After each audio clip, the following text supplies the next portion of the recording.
Startup Podcast PH is co-produced by Y Spaces, Aperon, Twala, Sims, Sukuna, Schooltech by Edfolio, Maroon Studios, and Compare Loans. Check out our partners in the description.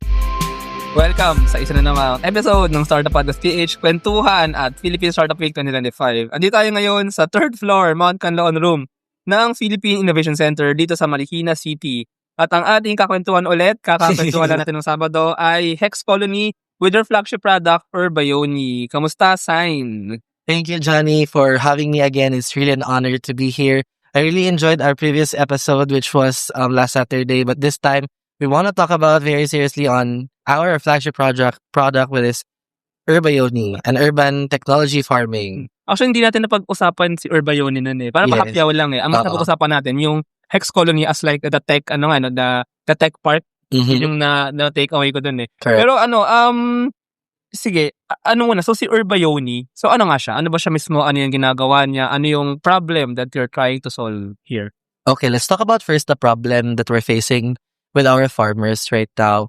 Our farmers, with our validation from the regional office of Department of Agriculture, they told us that our farmers are rapidly aging. Average age of our farmers are around 56 to 59 years old, which also concludes that yung farmers natin are parang tumatanda na. And then, that's one thing. Second is that with the distribution of the youth inside those numbers, they're only 8 to 10%, which is very, very low compared to the number of farmers who are older. So now, there's a challenge, and it's clear that the challenge is one, we need a new generation of farmers for us to be able to live and survive for the next generations. So we created Urbayoni to not just encourage young people to explore maybe on farming and find farming as employable and profitable. Mm-hmm. With that, Urbayoni now has a different feature compared to the other agri-techs. What it is, it has 3 core features, which has 3 modules. One is the environmental monitoring feature. It has also water quality monitoring feature and a nutrient dosing, which is stackable, a deep water culture. So what it does is that it first, through the sensors, it collects the data that are necessary in the farm. So the pH level, the water quality level, the temperature, environmental temperature, humidity, etc., etc. And then all of that are submitted to AI. AI now processes those data and information and creates a decision out from that information. After deciding, AI now is going to send or a command to our bots through the IoT systems. So it has the actual product system, yung talagang tangible system, and it also has the web app. So all of which uses the embedded system features that connects those 2 devices to be able to communicate.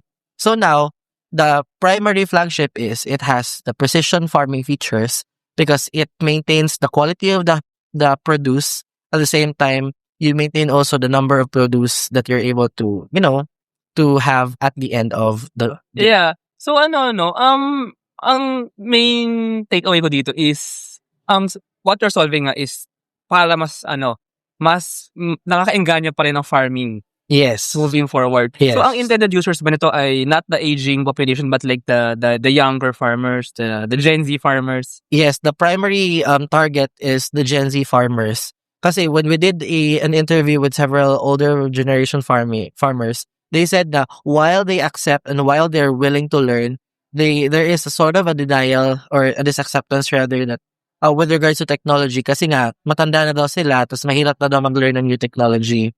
So for it to be more palatable, we directly engage with the youth and tell them what is farming and how they can do farming. So yun nga, parang with through technology, AI, IoT, robotics, all of this, you make farming more attractive again to the younger people. So especially yung mga Gen Z ngayon.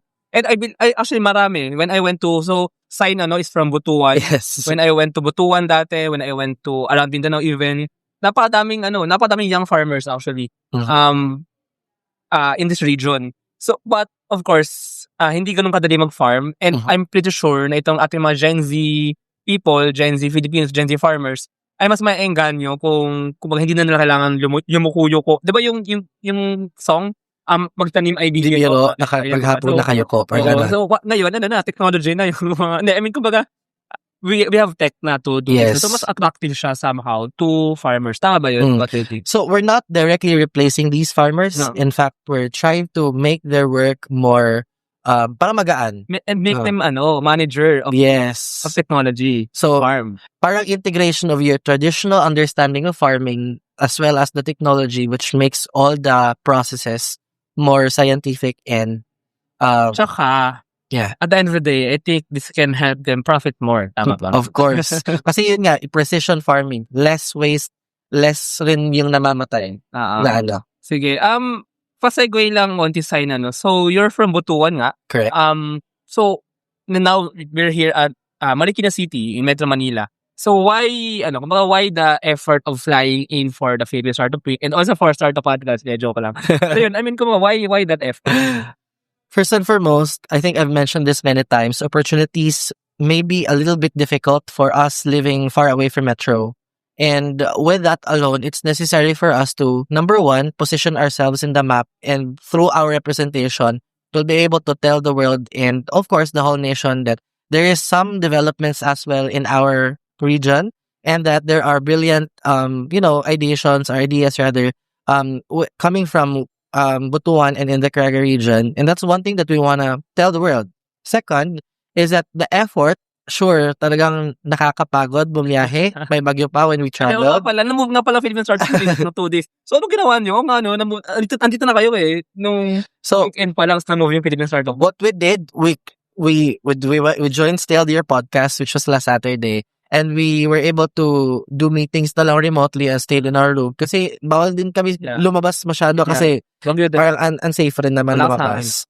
But regardless, we make use out of our stay here, and yun nga, balik tayo dun sa answer ko, which was, we had to deal with making an effort to position ourselves here, and para rin, we gain traction with our startups and talk to investors, network with other startups and founders, kasi I also do mentoring and coaching for other startups, and that what better way for me to be able to share my knowledge is to get also other stories from other founders so that I can probably connect them, kasi again, Fex Colony, as our main business, we refer them to other founders who are rather offering other services that they need. So what better way to do that is for me to be able to make friends with other founders as well. And by the way, to be fair, Butuan is actually very thriving technology-wise din. Actually, one of the very first technology business incubators na DOST funded ay sa Butuan actually. Yes, yung Navigato. Navigato. Yes. So,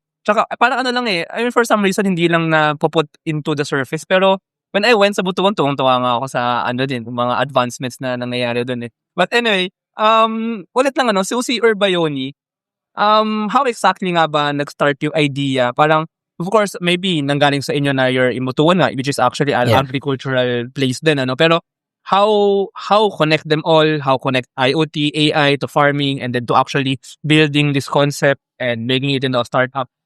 So this is an idea of our CEO, Sean Ruluna. So I'll give this to him, talaga all the credits. But we used Urbayoni to compete for the Young Farmers Challenge. Nga pala. And the idea was that her mom was very, very interested with lettuce kasi nga thriving yung samgyupsalan, ganun. So, Marami mga samgyupsal sa Butuan. yes, marami na samgyupsal. So, with that alone, parang nakikita niya na, okay, I want to do something for my mom para rin hindi siya gano'ng magastos. Saka mas makakamura ba ng lettuce kung ganun? Yes. Kasi, galing sa bahay. Yeah, galing sa bahay niyo. Alam niyo parang safe. Oo nga. Yes. Saka, parang ganda nga mga samgyupsalan, may sariling lettuce, Actually, yun yung target namin. wow. So, we want to sell this to business owners like mga samgyupsalan para self-producing na sila at self-sustaining. So, the development and the idea was that they wanted to do that, we wanted to do that, and coming from that story or coming from that experience, we want to solve our own problems with, number one, lettuce is very, very demanding in terms of maintenance. Konting pest lang dyan, namamatay agad yan. Konting hangin lang na nagbabago, namamatay agad dyan. So, with that, since it's very sensitive, we want to make sure that yung capital mo, hindi ka nalulugi at hindi lang napuput into waste. So, we want to narrow that gap and we want to solve that problem specifically for urban farmers and for HVCs or high value crops. By the way, so kailan niyo sinali ito sa Young Farmers Channel? It was Year lang ba? Or... yes, this year, last April, okay. and it won provincial and regional. Rather, it is an awardee for provincial regional, and then it was brought here sa Baguio last July, and For the national. the national. Wow. So, nasa stage na si Urbayoni ngayon? Like with regard to development and... Nasa manufacturing for our version 2 at the same time validation kasi dinedeploy na namin siya sa farm. Oh. Sa farms na or hindi ba sa mga greenhouse farms na that has lettuce or high value crops. Tapos ibebenta nga sa mga farms. Oo, but in the long run, we're exploring on probably deploying it to rice fields na mga mga sakahan. Kasi we want to know also if how it works and how big is the scope is, like yung diameter radius niya, that's how responsive it is for open spaces. Yung bang mga greenhouse, gano'n kalaki or like kaliit lang yun? I mean, relative sa mga fields? Greenhouses are relatively smaller. Parang condo unit ba yan? Studio unit? O, para studio unit yung greenhouses. So, mas madali din makontrol, no? Oo. Yung point kasi ng environmental monitoring system, minamanipulate yung environment, yung temperature, yung hangin, lahat-lahat. Same with the water. So, it's much more difficult if it's an open area. So, we want to try that in the long run for our version 3 maybe. And, would like to know how we could probably solve the problems for our farmers that has rice fields. Well, so ngayon pala, yung V1 dinadeploy nyo na sa mga greenhouse farms sa Butuan. May mga namitan ako actually going around the country nga, na mga farm startups din, na may mga greenhouse, maybe I can connect you. Yes. Looking forward.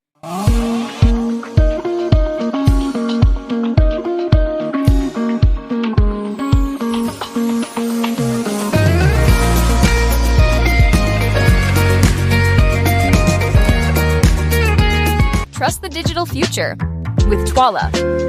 Secure and tamper-proof digital signature. Electronic notarization service. And custom AI agents for intelligent document workflows.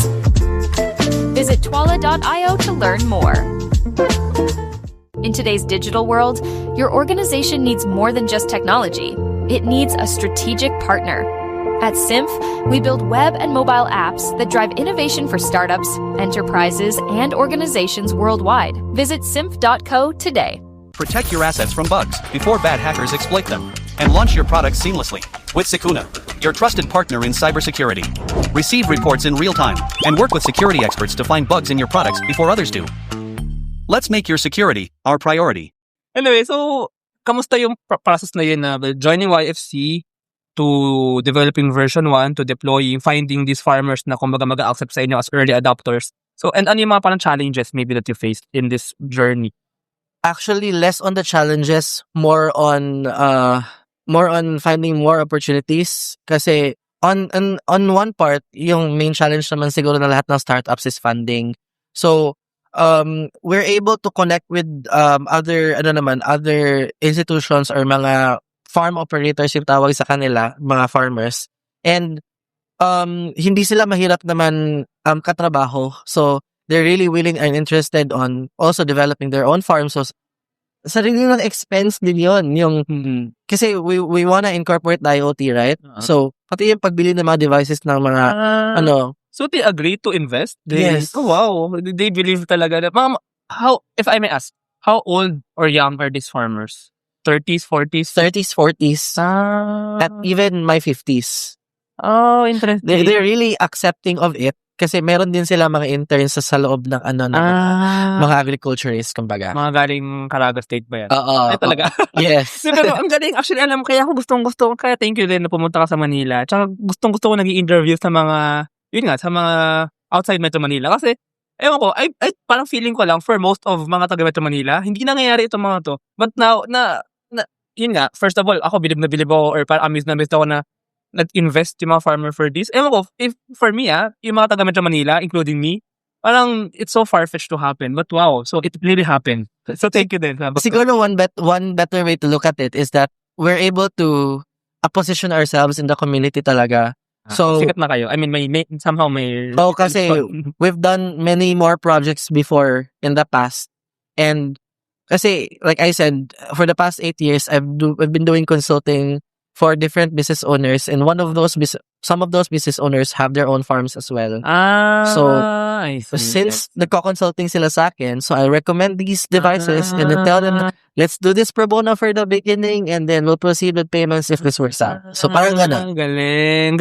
Grabe sign, galing. Tsaka, ang ganda nun eh. Well, actually, yung broader na si Hex Colony nga is parang tech consultant, business consultant, partner, for any business. Mhm. And then in Butuan, nagkataon, so may mga business owners dun, and meron din silang farm. Correct. So when they need help in their farm, maybe tech-wise, andyan na kagad ang Hex Colony and Urbayoni to help. Yeah. So dun din, kaya sila naging customer somehow, ano. Yeah. Galing. Actually, hindi nga, no, this is happening. So, I'm happy na narinig ko na first time. Sana next time naman, punta ako sa mismong farm, dun tayo mag-podcast. Ay, that would be so much fun. Sige. We can host that for you. Sige.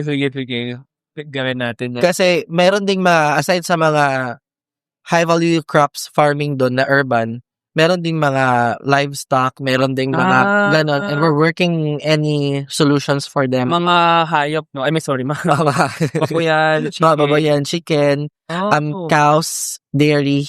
Tsaka talaga, ang saya eh. Ang feeling ko hindi ito magagawa ng Metro Manila startup. Sorry. I mean, hindi tayo ngayon sa Metro Manila. Pero kasi, to actually live with this, kasi wala namang farm sa Manila eh, di ba? I mean, walang, sa bagay, wala, pero pwede na. Pwede nga, yes. Because of urban farming. Yes, true. Urban farming, oo. Pero I mean, sige, sama. Yeah, tama. I'm wrong on that end. Pero I mean, ewan ko lang parang, pag sa Manila ka, sorry, binabash yung mga taga-Manila. Somehow, sorry. may parang feeling of detachment. Ako nga parang nung nag-start the podcast ako, tsaka ko lang nalilisa, nagagaling yung mga gulay na kinakain natin eh. Feeling ko, pag taga-Manila ka, somehow, detached ka kung saan nangagaling yung mga halaman na yan, yung mga kinakain ng lettuce. Segue ko lang, ito na lang pinakamadali na kailangan talaga pagtutulan ng pansin ang agriculture. Philippines imports 93% of salt. Oh. And we have a lot of seas. Yeah. If Philippines imports a lot of salt, that says a lot about how underdeveloped our agriculture. So, ayun. Kahit asin lang yun. So, tsaka yun nga, no? Kung through Urbayoni, tsaka through yung mga farm technology advancements, di na natin kailangan ng import. Or pag na-develop talaga yung industry, tsaka yung, to be fair, makalaga din yung commerce and trade within it. Yes. So, malaking usapin yung rice, pero if you see that salt, even salt we import, parang question mark, what have we doing? Anyway, sige.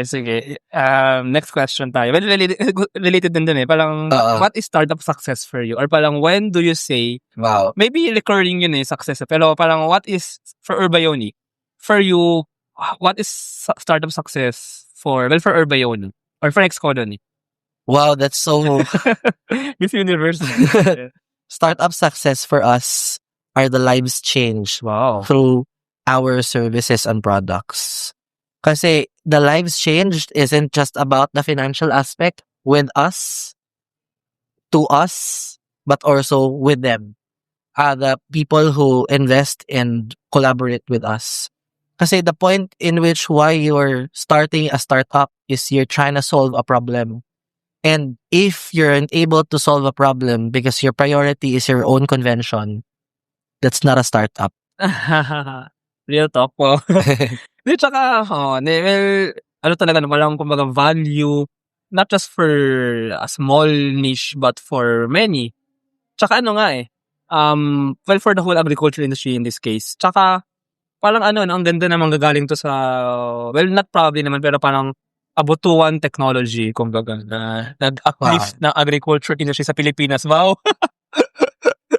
I mean, ang gandang isipin, pero hopefully we can be able to position ourselves in that way and create real change talaga with the help of these podcasts, probably. So speaking of that, so what's the vision? Yeah, what's the vision? Maybe parang natanong ko sa ito for Hex Colony, pero lang siguro for Urbayoni. For Urbayoni, the vision is to make farming smart. Oh. For our farmers. We want the Urbayoni to be not just one device that fixes urban farming, but we also want Urbayoni to be deployed in other anong tawag doon? Other types of crops para talaga maging ecosystem na siya of our devices. Tsaka yun nga, nabibringan po na naman to eh. Yung sa ibang bansa nga, di ba, mga farmers mayayaman, mechanized yung mga farms. Ang Pilipinas nahuhuli eh. So, Actually, in one of our interview, Ah. President of 4-H Club Caraga said na, ito yung sinabi niya, parang when you do farming, parang ang salaula mo na. Parang ang baba ng antas mo sa lipunan. And why is it like that? Parang yun yung tanong niya. Kaya siguro yung mga nag-aaral ng agriculture, forestry, nag-aaral lang sila but they proceed with a different job outside of their course. So, that's so sad. And we want to narrow that down or if not eradicate it totally. Kasi farming is something Philippines is so capable of. Let's look at this perspective para mas maging why are we investing in basketball when people from Philippines are short? Why don't we invest in maybe football because we're good runners? So, let's invest in something that where our resources are available. Because it's easy for you to train and it's easy for you to develop. Saka actually, ang inisip ko dyan, Mindanao. It's a very vast arable land, no? And rich land. Very rich land. Tsaka, kung titignan sa mapa eh, ano siya eh, land, talaga land. Hindi siya, kasi Luzon din naman, no? Like mga Nueva Ecija, ganyan. Pero, Mindanao, napakalaking lupa niyan eh, di ba? Isang landmass talaga na buong buo. Oo. So, Mindanao talaga is the future of agriculture. Wow. Thank you. Sige, fine. What keeps you motivated pala? Ayan. Motivated now and maybe what will keep you motivated to do this in the future? People telling that we are able to share something with their lives. Like, it's not enough, of course, maganda yung may pera. We have to admit it. But money alone isn't fulfilling. And we've seen in my 8 years of consulting, I've seen different lives change. But it has continued to motivate me when people come back to me and tell me, Sign, you've helped me a lot. This is how my business has scaled since you guys were working for me. And that's something that I myself is so proud of. And with the businesses that I've helped in Butuan City, in the Caraga region, and even international, it's more than the validation that you get and satisfaction, but more on you see hope in what you do and you see that there is meaning in what you do. So that keeps me motivated. Wow, thank you for that. Education is evolving, and so are we. Introducing School Tech by Edfolio, your all-in-one school management solution. Built for schools of all sizes, School Tech bridges the gap between school and learning management. Driven by passion, School Tech makes educational technology accessible, affordable, and easy to use for schools everywhere. With an integrated approach, School Tech simplifies management across different departments and enhances efficiency in operations. School Tech transforms the way schools manage, teach, and learn. School Tech, taking school management solutions to the next level.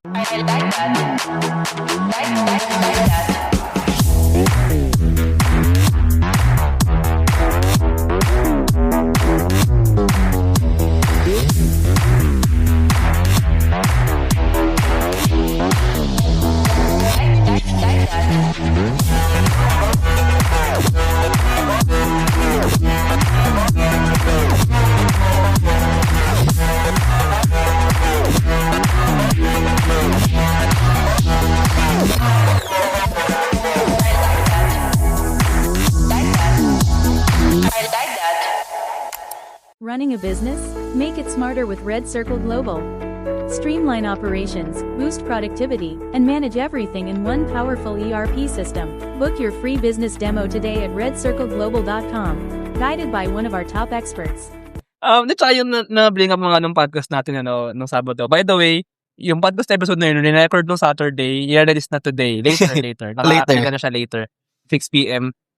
Naalala ko lang, binanggit mo doon yung yung about sa legacy, about yung living that bigger meaning to the world. Yes.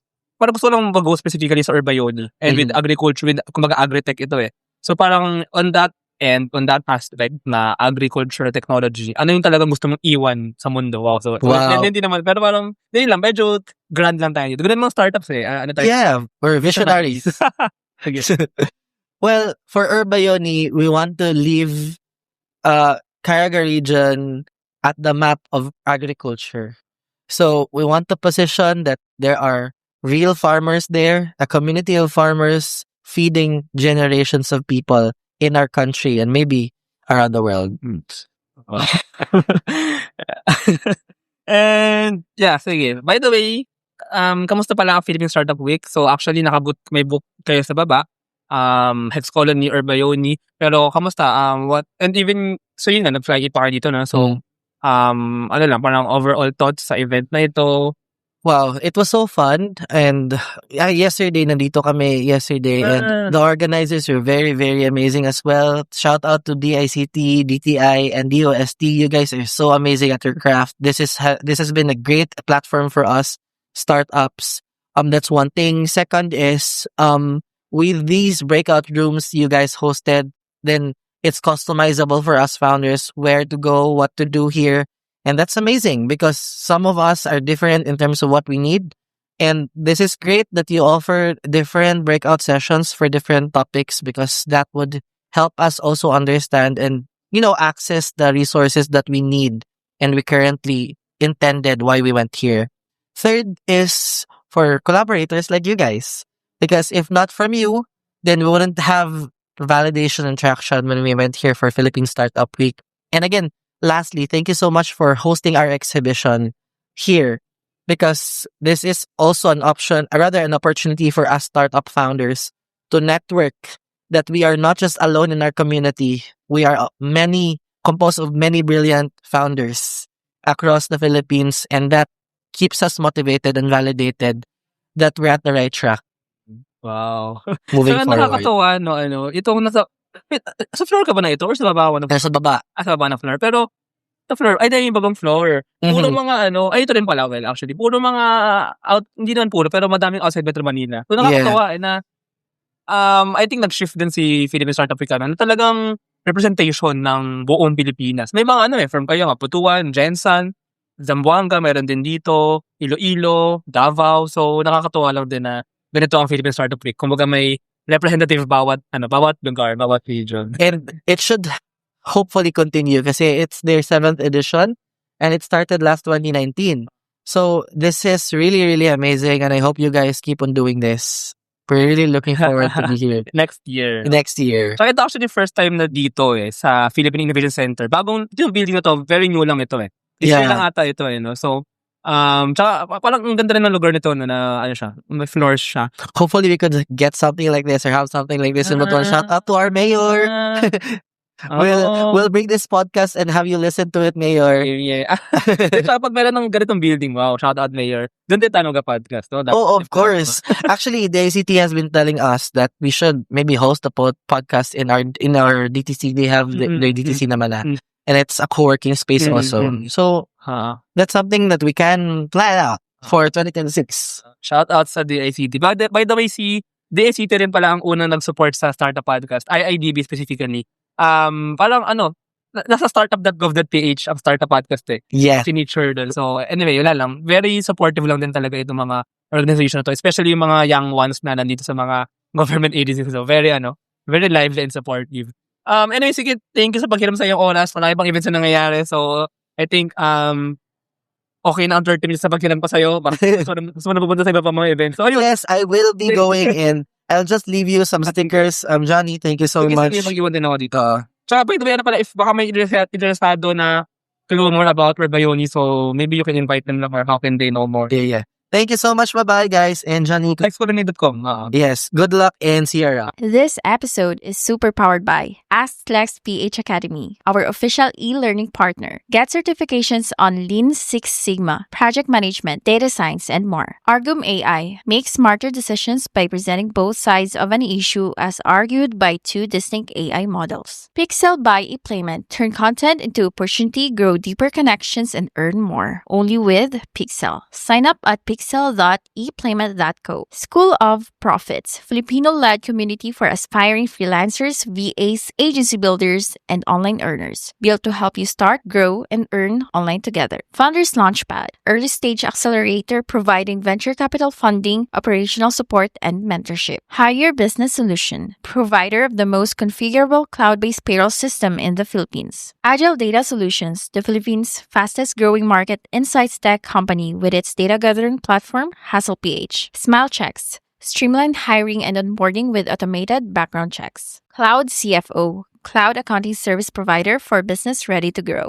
Cloverly, all-in-one digital platform for property developers. Body Beaties, accessible and personalized diabetes self-management application. HKB Digital Services, tech-based business tools including payroll, ticketing, and loyalty rewards. Hyperstocks, digital banking enabler for rural and thrift banks. One CFO, CFO services, bookkeeping and tax, and payroll processing for startups and small businesses. Wonder Brand, data science-driven brand strategy and design for emerging markets. DV Code Technologies Incorporated, IT solutions specializing in software development, blockchain smart contracts, digital wallets, and cybersecurity. NutriCoach, personalized nutrition and weight loss programs for you. This episode is powered by Kanzen Barley, East Point Business Outsourcing Services, Filipina Home-Based Moms, Hex Colony, Sugbudok, Algacon Aqua Feeds, Juan Alj, Grey Wolf Technologies Philippines, Pareto Consulting, Jur.ph, Big Giant Games, Pahatid PH, Wasteless PH, Tech Tribe, Uplift Code Comp, Board Prep, Sirius MD. Support the podcast through the links in the description.